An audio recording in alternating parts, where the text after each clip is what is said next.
So Adikavi Nannayya university vice chancellor Murru Mutyala Naidu గారు మనతో పాటు ఉన్నారు. సో మీరు ఎన్టీఆర్ గారిని అంత దగ్గరగా చూశారు కాబట్టి రెండో వివాహం పైన మీ అభిప్రాయం ఏంటి? ఇక్కడ చాలామంది ఇది మీరనే కాదు, చాలామంది ఇప్పటికీ కొందరికి ఒక విషయం చెప్తున్నాను. దీనికి చెప్పే ముందు ఒక విషయం మనం అర్థం చేసుకోవాలి. అంబేద్కర్ని అందరికీ తెలియనివాడు ఉండదు కదా ప్రపంచంలో, భారతదేశ ప్రపంచం. అంత గొప్ప నాయకుడు, అణగారిన వర్గాల కోసం బ్రతికిన మనిషి ఆయన ఉన్నాడు కాబట్టి ఈరోజు బీసీ ఎస్సీ ఎస్టీ అనే అనుకోవాలి పైకి వచ్చాం. అంబేద్కర్ గారు భార్య చనిపోయి 14 సంవత్సరాలు అయింది. ఆయన నేను మాట్లాడింది 1948-49 రాజ్యాంగ రచనలో చాలా బిజీగా ఉన్నారు. ఢిల్లీలోనే ఉండేది, ఢిల్లీలోనే. ఆయనకి మాధవ్ మాల్వాంకర్ అని ఒక డాక్టర్, ఫ్యామిలీ డాక్టర్ అని, ఆయన క్లోజ్ ఫ్రెండ్, ముంబైలో ఉంటారు, అప్పటి బాంబే. ఆయన ఒకసారి కలవడానికి వచ్చారనమాట. ఆరోగ్యం చాలా దెబ్బతింది, అసలు అన్నీ చాలా ఉన్నాయి డీసీ అవన్నీ కూడా. ఆయన మా డాక్టర్ గారు ఏమంటారంటే, క్లోజ్ ఫ్రెండ్ కదా అంబేద్కర్, చూడు నువ్వు చాలా బాగుంది కానీ అంతా బాగానే చేస్తున్నావు, కానీ నువ్వు రాజ్యాంగ రచనలో చాలా నిమగ్నం అయిపోయావు, విపరీతంగా డే అండ్ నైట్ చదువుతున్నాను కూడా అందరికీ తెలుసు, న్యూస్లో వచ్చేస్తుంది. ఆయన చదవడం రాయడం, ఎందుకంటే భారతదేశంలో అంత చదువులు ఎవరున్నారండి? అంబేద్కర్, వివేకానంద. సో అలా చదువుతున్నావు, నువ్వు హెల్త్ బాగాలేదు, ఇంకా పాడైపోతుంది, నా సలహా ఏంటంటే నీకు ఎవరో అక్కడ అసిస్టెంట్స్ ఉండాలి నీ ఇంట్లో. అయితే అసిస్టెంట్స్ ఉన్నప్పుడు ఒక డాక్టర్ ఉంటే మంచిది, నర్సు ఉంటే మంచిది అని చెప్పి ఆవిడ శారదా కబీర్ అని ఆయన దగ్గర పనిచేసే నర్సుని, డాక్టరే యాక్చువల్గా, నర్సుని పరిచయం చేస్తాడు.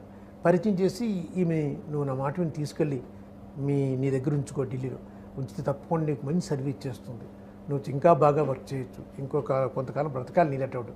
ఆయన ఒక సదుద్దేశంతో ఫ్రెండ్గా ఆమెను తీసుకెళ్ళమంటాడు. ఆయన మాట అంటాడండి, నాకు ఆరోగ్యపరంగా సేవ చేసే మహిళ అయినప్పటికీ పరమహిళ నాతో ఉండడం మంచిది కాదు. ఎందుకంటే నాతో ఒక అవివాహిత మహిళ ఉంటే అది చాలా విమర్శలకు దారితీస్తుంది. నన్ను చాలామంది విమర్శిస్తారు. అలాగే చాలామంది ఏంటంటే నన్ను అభిమానించే వాళ్ళు, నన్ను అనుసరించే వాళ్ళు, ఫాలోవర్స్ ఉంటారు. వాళ్ళు కూడా దానికి వాళ్ళందరికీ తప్పుడు సమాజం, అంటే రాంగ్ మెసేజ్ వాళ్ళకి వెళ్తుంది. కాబట్టి ఒక అవివాహిత పెళ్లి కాని మహిళ నాతో ఉండకూడదు. ఒకవేళ నాకు సేవ చేయడానికి ఒక మహిళ ఉండడము అంటే ఆమెనే అర్ధాంగి అయి ఉండాలి అన్నాడు.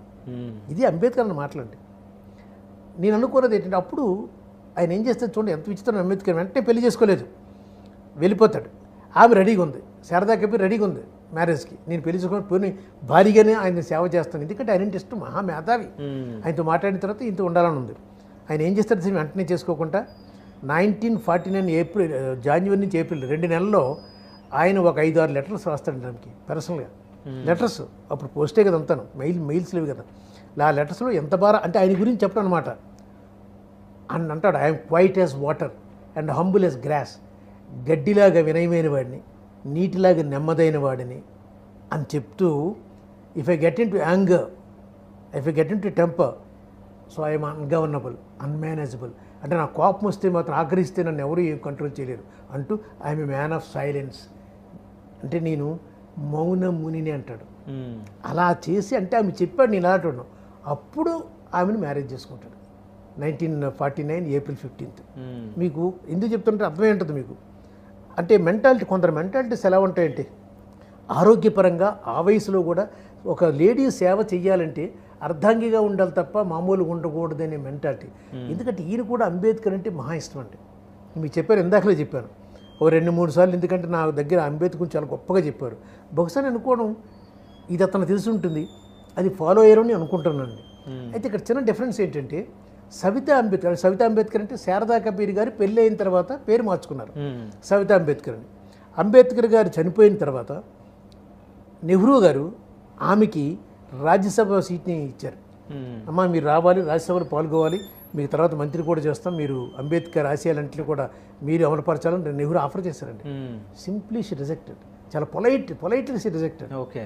తర్వాత మళ్ళీ ఇందిరాగాంధీ గారు ప్రైమ్ మినిస్టర్ అయిన తర్వాత ఎగైన్ ఇందిరాగాంధీ గారు కూడా మళ్ళీ ఆఫర్ చేశారు.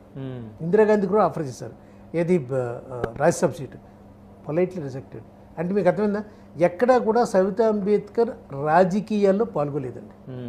అందువల్లనే అది అలా ఉంది, అదొక్కటే తేడా. అంచేత ఆయన బహుశా కూడా ఎన్టీఆర్ అదే ఆలోచనలో అర్థంగా సేవ చేసేటప్పుడు అర్థంగా ఉండాలి అనే అంబేద్కర్ ఆలోచనతో ఆయన చేసుకున్నారని నేను అనుకుంటున్నాను. అంటే మీరు ఏమనుకున్నారు అప్పుడు? అంటే మన పర్సనల్ ఒపీనియన్ ఒకటి ఉంటుంది, అంటే కరెక్ట్ చాయిసా లేకుంటే ఎట్లా అని ఏమనుకోవచ్చు మీరు? అంటే కొన్ని పెద్దవాళ్ళు చేసేటప్పుడు ఏముందంటే మీకు ఒక చెన్నైశ్వరు మాట అంటాడు. పరవస్తు చెన్నైశ్వరు తెలుసు కదా, ఆర్య వ్యవహారంబు దుష్టంబు గ్రాహ్యం అంటాడు. ఆర్య వ్యవహారంబు దుష్టంబు గ్రాహ్యం అంటే ఆర్య అంటే పెద్దవాళ్ళు. పెద్దవాళ్ళు చేసేది అది చెడు మంచి అని ఏదైనా సరే మనం దాన్ని మంచిగానే తీసుకోవాలి. దాని మీద పెద్ద మనం విశ్లేషణ చేయడానికి లేదండి. అది ఇప్పుడు మీకు కాళిదాసు ఉన్నాడు, ఒక్కొక్క దగ్గర చిన్న తప్పులు వస్తాయి, దాన్ని మంచిగానే తీసుకున్నారు. షేక్స్పియర్ ఉన్నాడు, ద మోస్ట్ అన్కైండెస్ట్ అంటాడు, దాన్ని కూడా మంచిగానే తీసుకున్నాం.